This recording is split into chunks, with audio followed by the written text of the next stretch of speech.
Asante sana, Your Excellency, the President of the Republic of Kenya, Excellency Governors and distinguished leaders. Allow me to ride on the protocols already established.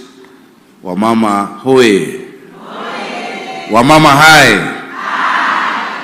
Hi, there's a bit more energy in the room. Today is a great day. Wamama hai. Ama nijaribu na wababa.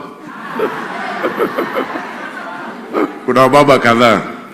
Your Excellency and distinguished leaders, it is indeed quite a privilege and honor and a joy on behalf of the people of Nairobi for us to be hosting this function today in Nairobi. Thank you for choosing the county of Nairobi. You could have done this anywhere in the country, but I'm sure you chose Nairobi not because of convenience, but because you are sure there's a governor who supports this cause in the county of Nairobi. Your Excellency and my colleague governors will tell you, starting with my big sister Anne Waiguru, whom we really look up to. You know, you've shown exemplary leadership, you know, at the Council of Governors, and you've had a long journey with you from when we worked in the National Treasury. Cecily Mbarire, you know, with the indefatigable spirit, you know, a jewel in the east of Mount Kenya. Gladys Wanga, you know, who is setting the pace in many respects, being the first woman governor in her region, you know, and we were together in National Assembly and worked even later together. Of course, my sister Susan, former super senator, now super governor, doing amazing in Nakuru. Mheshimiwa Achani, you know, we're proud of you. Being elected in a Muslim, you know, county, where previously, you know, religious limitations would not have had you there, and you've set the pace such that we've seen even in Marsabit now they're endorsing a lady to become governor, and you're paving the way for many more. Hongera sana. Of course, the unbeatable,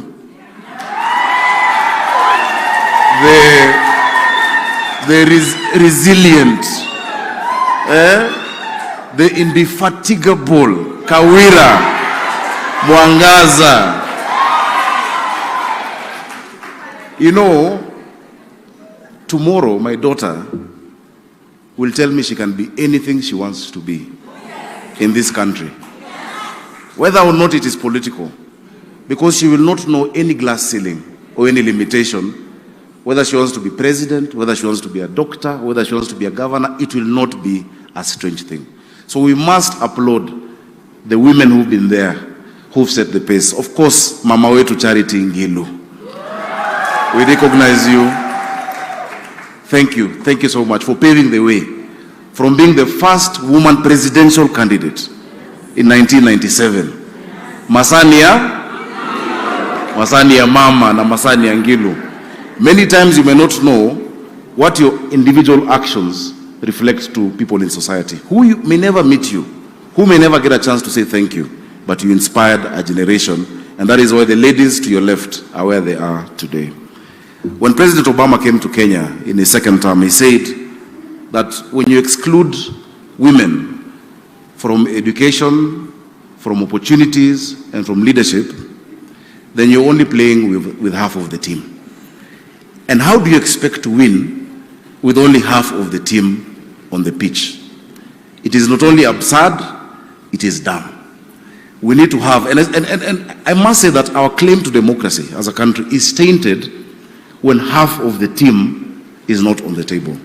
I'm very proud that the women of Kenya, in various aspects, have decided to wake up from the slumbers of apathy to the pains and joys of national consciousness, and you've refused to watch your destiny pass you by.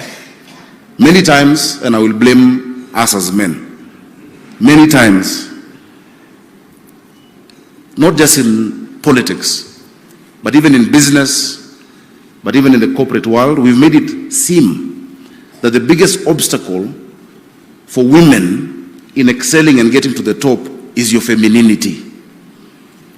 And many times we tell you, be like a man. I want to say there's nothing that is farther from the truth. The flavor that women leadership adds is much needed. That beyond numbers and beyond budgets, your compassion sees faces.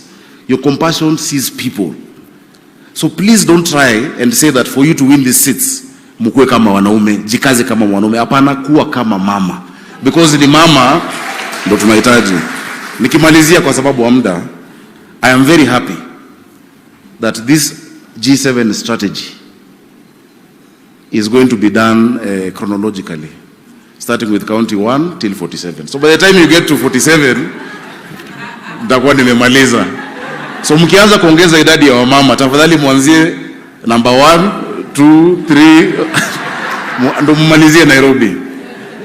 And we will support because, and that's on a light touch, I am a he for she champion. I have been he for she champion since I was a member of the National Assembly when I brought the amendments of what we today have as AGPO of 30% procurement opportunities for women, for youth, and for persons with disability. I'm proud of that legislation. I was a he for she champion in the Senate, you know, not just legislating, but once, Your Excellency, there was a controversy when I led the Kewopa delegation to the CSW, and I said, issues of gender are not men versus women. You need male champions as well to believe in this agenda.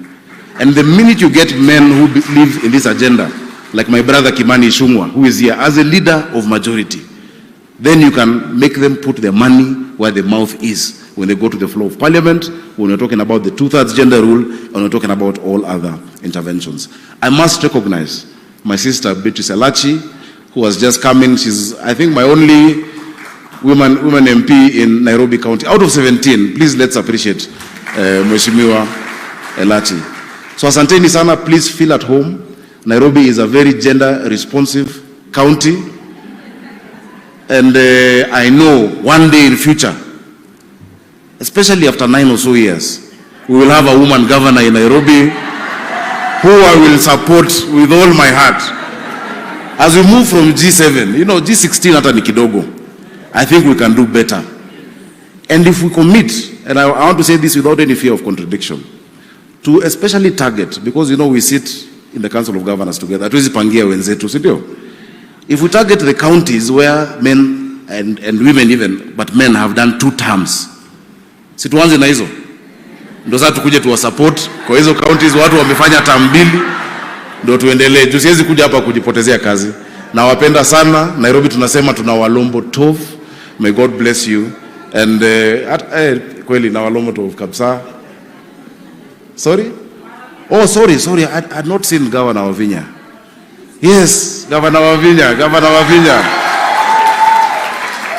Pole sana Governor Wavinya. That is our neighbor in Nairobi. We work very closely together. She's also, you know, with a serious fighting spirit. Welcome, Your Excellency, Governor Wavinya. Kwa hiyo mengi, karibuni sana Nairobi. Hii ni siku yenu, sio siku yetu kama wanaume. Thank you, Your Excellency, for making time for the ladies. Hawakuniambia dress code, but I can see you look so good in your purple tie.